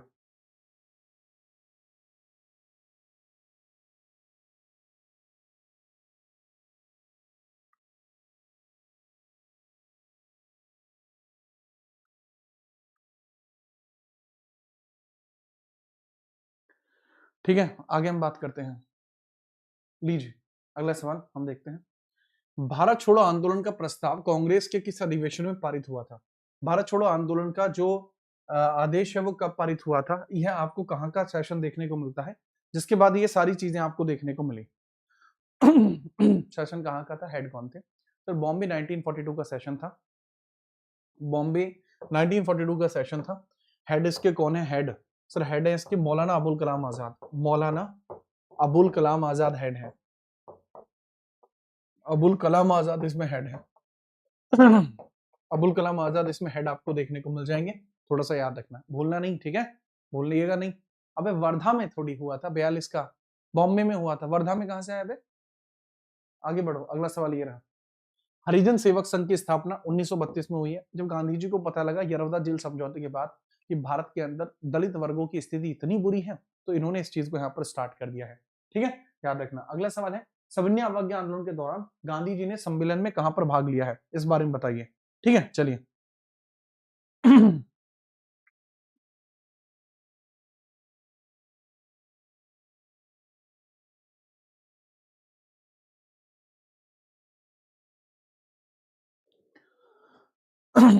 आगे हम बात देखते हैं। कौन? पुलिस लाइन में बालक सॉरी कैन लैग रेडेड जब आई। पूछा during the civil disobedient movement Gandhi ji participated in which of the conference? Gandhi ji ने किस कॉन्फ्रेंस में हिस्सा लिया था? बताइए। सर दलित होते कौन है? अलग अलग चीजें आपको देखने को मिलती है। दलित, शूद्र और बहुत से लोग हरिजन भी कहते हैं, लेकिन शब्दों का मतलब अलग अलग है, तो चीजें भी अलग अलग है। अविरल सिंह क्लास के अंदर आए हैं, बहुत बढ़िया। सेकंड राउंड टेबल समिट इसके अंदर होगा। क्वेश्चन नंबर 40 बताऊं? अरे एक बच्चे को 40 में डाउट है, डट जा भाई। ये क्वेश्चन नंबर 40 की बात कर देंगे भाई साहब। 40वें नंबर का क्वेश्चन था दांडी मार्च कब शुरू हुआ था? अगर मैं दांडी मार्च के बारे में बात करते हैं तो ये 12 मार्च 1930 में स्टार्ट हुआ था। इनकी गैले जो आदमी आपको देखने मिले थे 50 थे शुरुआती तौर पे, जब ये चाल लेते उड़े थे। तो जब ये यहाँ से चले तो उसके बाद जब ये पहुंचे, कित पहुंचे? दांडी मार्च। कहां से शुरू किया था? साबरमती से स्टार्ट किया था, साबरमती से। देन ये रीच करते हैं दांडी। दांडी रीच करते हैं, दांडी कोस्टल है। वहां जाकर इन्होंने हाथ में नमक उठाया, पानी उठाया और कहा नमक बना के दिखा दिया कि देखो कितनी बढ़िया तरीके से हम इस तरीके से नमक बना सकते हैं। तो अंग्रेजों को कहा कि भाई तुमने ये जो नमक बनाने पे रोक लगाई हुई है भारतीयों पर, उस रोक को खत्म करो। और नमक बनाना भारतीयों के द्वारा भी तब से शुरू किया गया।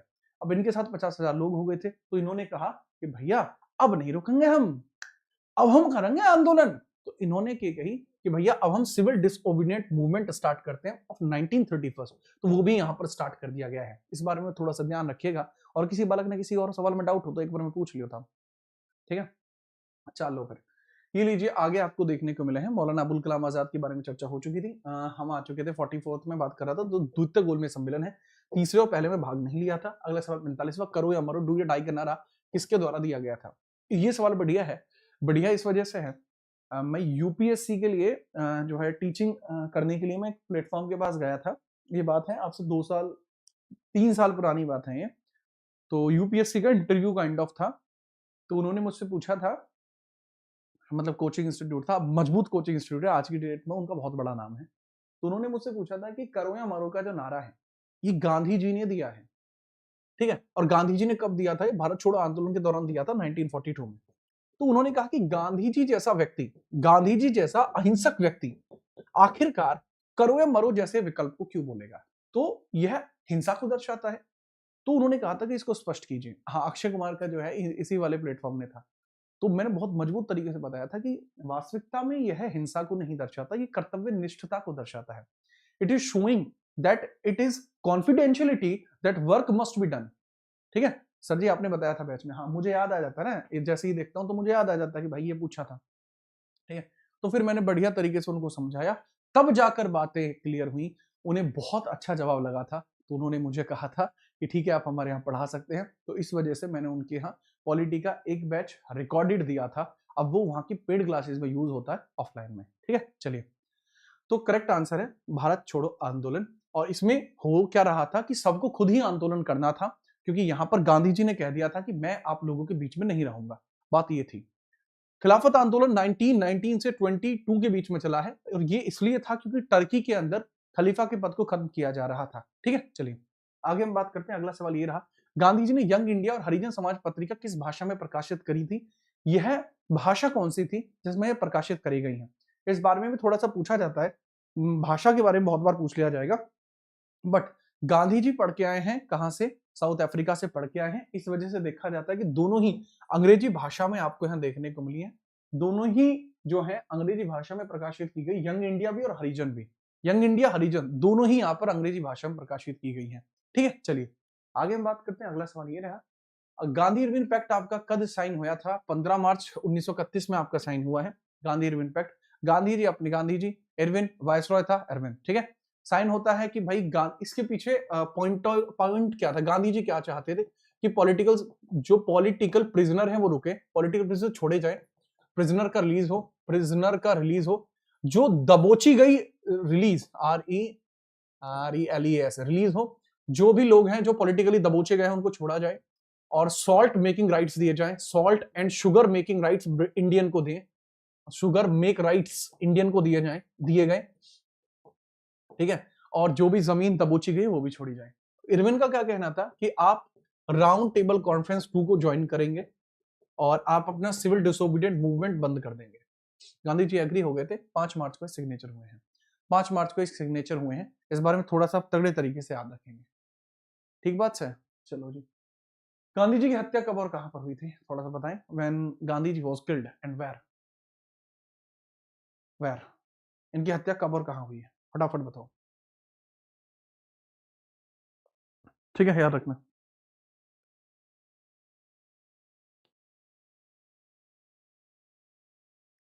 देखो हत्या जो की गई है, दो ऑप्शन सेम हो गए क्या?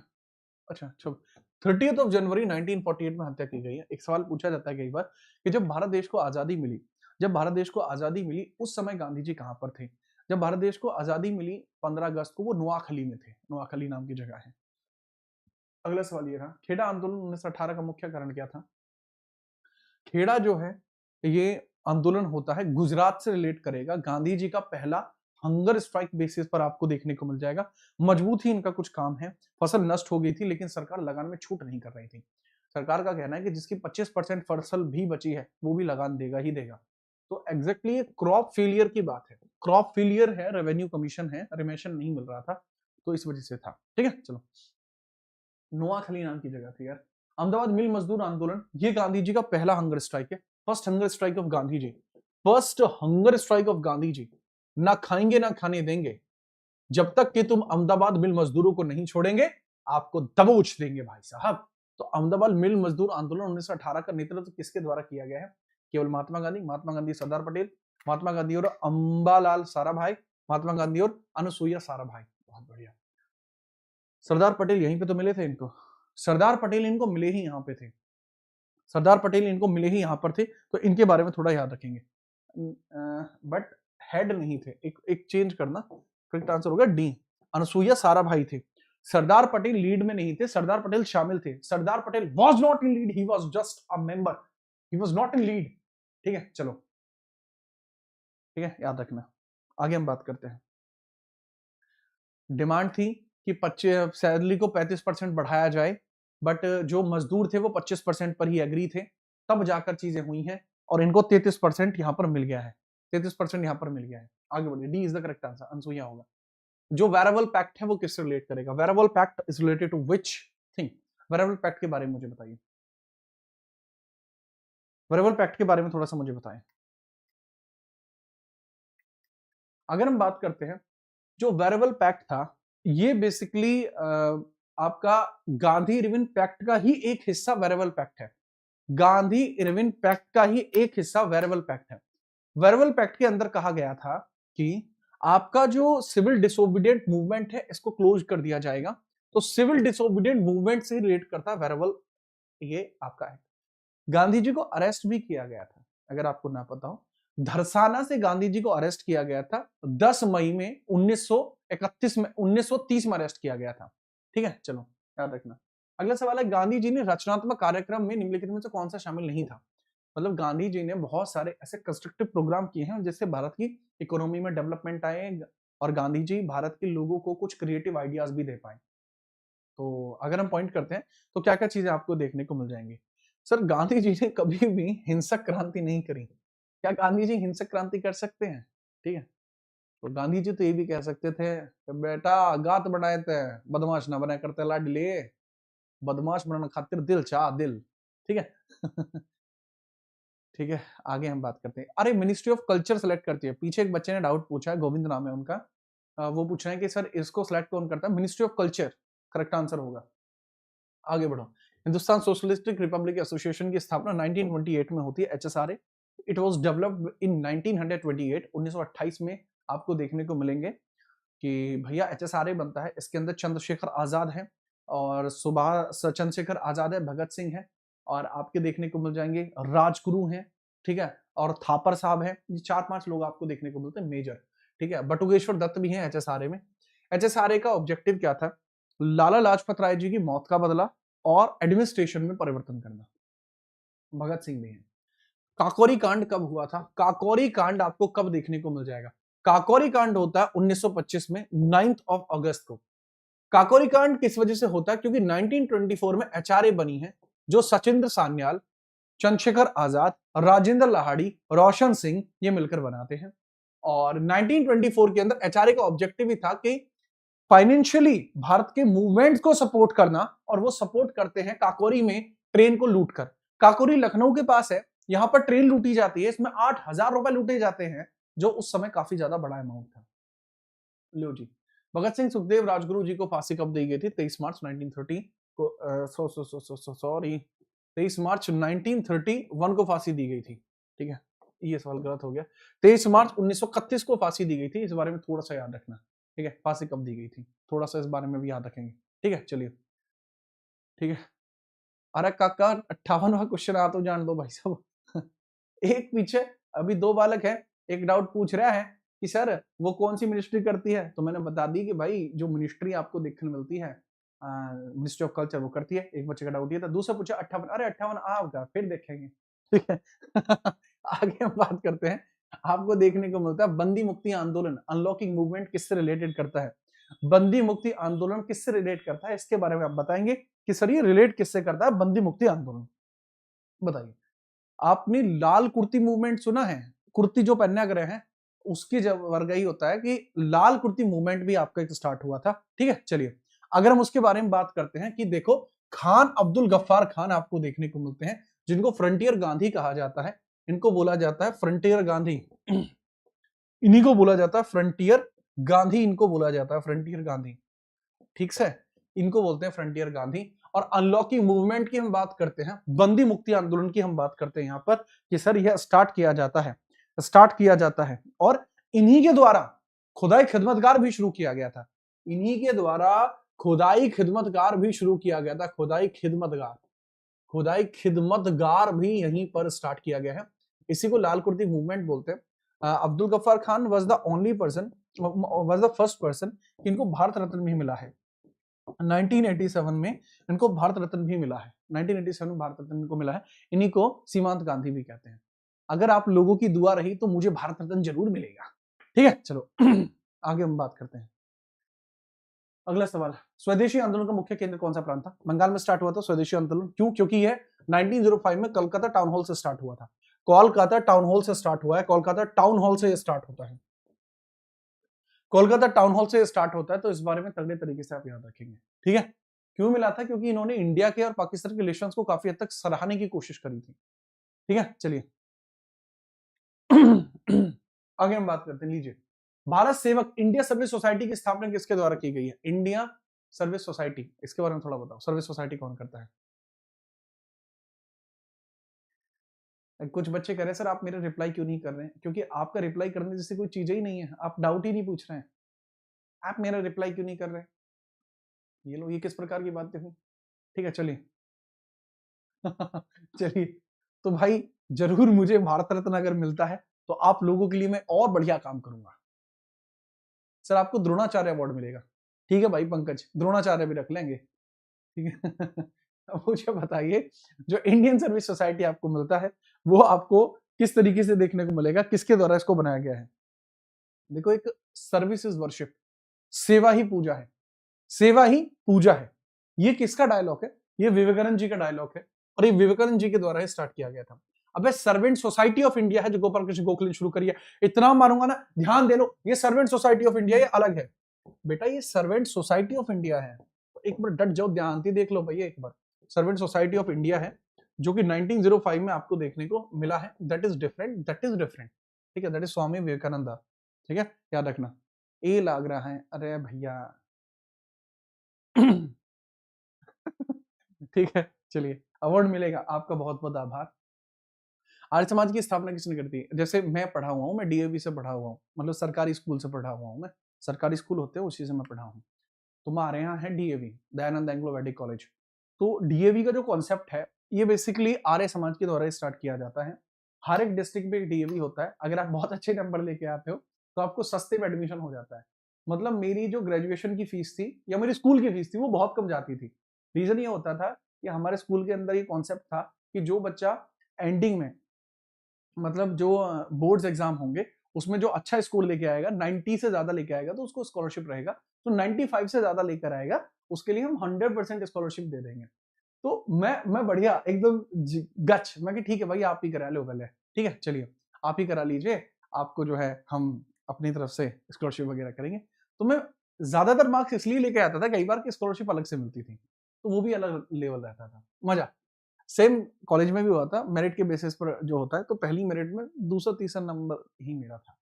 तो अगर हम आर्य समाज की बात करते हैं तो that is started by Dayanand Saraswati. ठीक है, इन्होंने 1875 में बॉम्बे में स्टार्ट किया था, करेक्ट इनका हिसाब किताब रहेगा। बाद में लाला लाजपत राय भी इन्हीं से जुड़ गए थे। ठीक है, चलिए। ठीक है, तो कुछ बच्चे हैं जैसे यूपी पुलिस में सिलेक्टेड हैं। ठीक है, कौन से क्लास में कितने नंबर आए थे? मेरे 10th में 97 है, 97% है मेरी 10th में है। 12th में मेरी परसेंट है 91 कम्युलेटिव पीसीएम, और ग्रेजुएशन में मेरी 89% है। ठीक है। ग्रेजुएशन में मुझे खुद नहीं पता कि क्या है, क्योंकि फिजिक्स थी तो ऑब्वियसली अच्छे खासे उसमें रहे थे। मजा आया, बट मजा आया। ठीक है सर, हमें तो कुछ नहीं मिलता। अरे भाई, ब्रह्म समाज के किस नेता ने तत्वबोधिनी पत्रिका शुरू करी थी? तत्वबोधिनी देवेंद्रनाथ टैगोर के द्वारा स्टार्ट की गई है, 1839 में स्टार्ट की गई थी। तत्वबोधिनी इसलिए स्टार्ट की गई टू सपोर्ट ब्रह्म समाज, टू सपोर्ट ब्रह्म समाज, टू सपोर्ट ब्रह्म समाज, ब्रह्म समाज, ब्रह्म समाज को सपोर्ट करने के लिए, ब्रह्मो समाज को सपोर्ट करने के लिए ऐसे किया गया था, टू सपोर्ट ब्रह्म समाज, इसलिए किया गया था। ठीक है, चलिए आगे हम बात करेंगे। अगला सवाल ये रहा, सत्यशोधक समाज। बहुत मारूंगा अगर तुम सवाल नहीं देखोगे। मजे ले रहे हो तुम? देखो, truth seeking society Satyashodhak Samaj Jyotiba Rao फूले के द्वारा स्टार्ट किया गया था। इन्होंने एक बुक भी लिखी है, गुलामगिरी नाम की बुक भी इन्हीं की है। इनकी एक बुक है गुलामगिरी, वो भी इन्हीं से रिलेट करेगी। गुलामगिरी नाम की किताब है, गुलामगिरी, that is the same book जो इन्हीं के द्वारा लिखी गई, गुलामगिरी। एक बच्चा है जिसका नाम है विनेश, विनेश्क राजपूत। वो कह रहा है कि सर आर्मी में हूँ और आपकी क्लास लाइव देख रहा हूँ, ड्यूटी पर हूँ। आप आर्मी में हैं तो आपको गणतंत्र दिवस की हार्दिक शुभकामनाएं। देश की रक्षा के लिए आपका बहुत बहुत आभार। कभी मैं आऊं तो भाई साहब जरूर बताना कि आप कहाँ पे पोस्टिंग है, ताकि मैं आप मेरी थोड़ी बहुत वहां पर मदद कर पाए। हैं जी, याद रखना। ठीक है, तो बताइए कहाँ पे पोस्टिंग है आपकी। ठीक है, ओके, चलो आगे हम बात करते हैं कि महादेव गोविंद रानाडे, एमजी रानाडे आपको देखने को मिलते हैं। ये हैं आपके पूना सार्वजनिक सभा से रिलेटेड है। ठीक है, याद रखना। आगे हम बात करते हैं, जो रेनेसेंस आपको देखने को मिलता है। अरे यार, ये रेनेसा नहीं लिखा हुआ, रेनेसेंस लिखा हुआ है। ये कौन सी पत्रिका सबसे जरूरी है? जो रेनेसेंस होते हैं, इसमें ऑल आर इक्वली इंपोर्टेंट लिख देना। जब ऐसा आया करे ना, तीन चार पत्रिकाओं, तीन अलग अलग लोगों की, तो लिख देना ऑल आर इंपोर्टेंट। ठीक है, सब में लिख देना ऑल आर इंपॉर्टेंट। अच्छा, आप हिसार में पोस्टिंग है आपकी? अरे भाई यार, आपको पहले बताना चाहिए था, काम था हमारा वहां। ठीक है, आप पहले बता देते तो बात बन जाती हमारी। ठीक है, नहीं नहीं, रोहतक में था, हिसार में नहीं था, भूलिए हमें। ठीक है, आगे बात करते हैं, लीजिए। रामकृष्ण परमहंस के इस आंदोलन से रिलेट करेंगे। रामकृष्ण परमहंस के इस आंदोलन से रिलेट करेंगे। अरे ये आंदोलन मैंने अलग से भी पढ़ा रखे हैं, आप लिख सकते हैं इंपोर्टेंट सोसाइटीज बाय जीत राणा, आप सर्च करिएगा, आपको मिल जाएंगे। ठीक है, चलिए आगे हम बात करते हैं, फटाफट बताओ।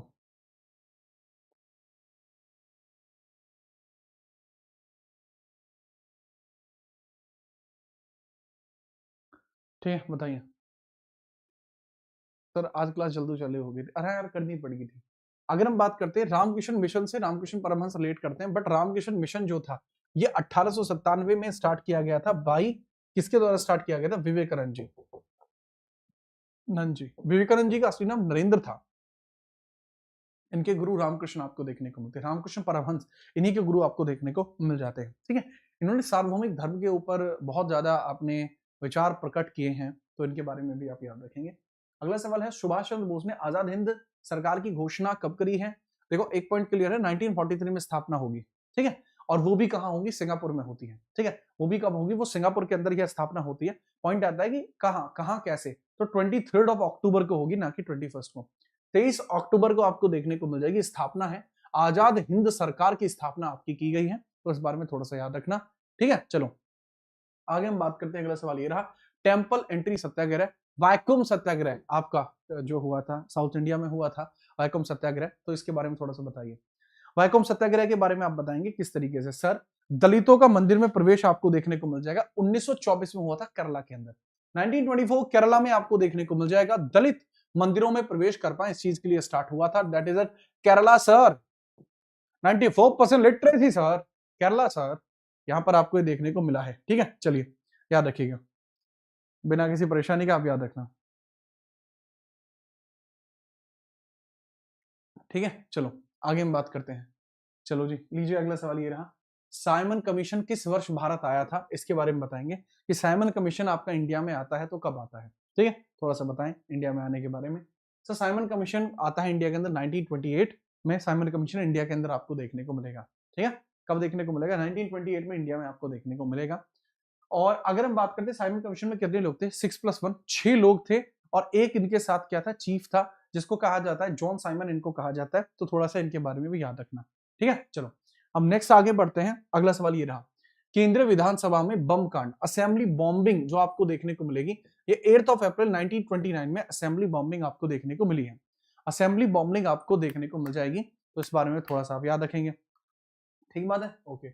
अगर हम केंद्रीय विधानसभा की बॉम्बिंग की बात करें, ये भगत सिंह और बटुकेश्वर दत्त के द्वारा की गई थी, that is why Bhagat Singh and Batukeshwar Dutt. Bhagat Singh and Batukeshwar, Batukeshwar Dutt, इनके द्वारा की गई है। ठीक है, थोड़ा सा याद रखेंगे। ठीक है, याद रखिएगा। आगे हम बात करते हैं, अगला सवाल ये रहा, प्रिंस ऑफ वेल्स विजिट का विरोध कब हुआ था? प्रिंस ऑफ वेल्स इंडिया के अंदर आने की चर्चा कर रहे हैं, कह रहे हैं कि we want to wish to see India, हम आएंगे, भारत को देखना चाहेंगे, लेकिन इसका विरोध होता है। प्रिंस ऑफ वेल्स का भी विरोध यहां पर किया जाता है। ये कब किया जाता है? किंग एडवर्ड 8 की बात है, ये किंग एडवर्ड 8 की बात कर रहे हैं, किंग एडवर्ड 8, एडवर्ड 8 की बात करते हैं। 1921 में भारत आना चाहते थे, इनका विरोध होता है, काफी हद तक विरोध रहा था, हड़ताल भी करी थी, बॉम्बे में प्रदर्शन भी हुआ था। ठीक है, याद रखना। तुम समझते हो जलवा दिखाना, असहयोग आंदोलन, अरे 21 होगा विपिन भाई, 21 होगा। असहयोग आंदोलन में समझना, किंग एडवर्ड 8 इंडिया आना चाहते थे, वेल्स के प्रिंस हैं, बट खेल खत्म, नहीं आ पाए। क्यों? क्योंकि उस समय असहयोग आंदोलन अपनी पीक पे था, तो असहयोग आंदोलन ने जिस हिसाब का प्रदर्शन किया था, वो अलग ही लेवल का प्रदर्शन था, तो थोड़ा सा इस बारे में भी आप याद रखेंगे। ठीक है, याद रखना। नेहरू रिपोर्ट किस वर्ष प्रकाशित होती है? महाललू सवाल है। नेहरू रिपोर्ट आती है 1928 में, मोतीलाल नेहरू के द्वारा इसको डेवलप किया गया था। ठीक है, मोतीलाल नेहरू के द्वारा इसको डेवलप किया गया था। ठीक है, 2000 पेजेस लंबी ये रिपोर्ट थी, काफी मजबूत आपको देखने को मिले। ठीक है, चलिए आगे हम बात करते हैं, जो है भारत विभाजन को मंजूरी किस अधिनियम के द्वारा दी गई थी, इसके बारे में आप आंसर करेंगे। होमवर्क क्वेश्चन है बच्चे, ये आपका होमवर्क क्वेश्चन आपको देखने को मिलता है। ठीक है, याद रखिएगा। तो जितने भी ऐसे छात्र हैं जो क्लास के अंदर अभी मौजूद हैं, अगर किसी और को कोई और भी डाउट रह गया तो आप पूछ लीजिए, ये अंतिम सवाल है। अब आपकी जो क्लास होगी, आप जो भी डाउट पूछेंगे अभी मैं सभी डाउट्स का आपको रिप्लाई करूंगा, सभी छात्रों के सभी डाउट का, तो पूछ लीजिए कुछ भी। बाकी आप सभी जितने भी लोग हैं, आप सबके सब इस सीरीज से जरूर जुड़ना। विजयी भव सीरीज जिसका नाम है, इस सीरीज से आप जरूर जुड़ जाइए, जिससे कि आप यूपीएसआई के बारे में तगड़े तरीके से पढ़ पाएं।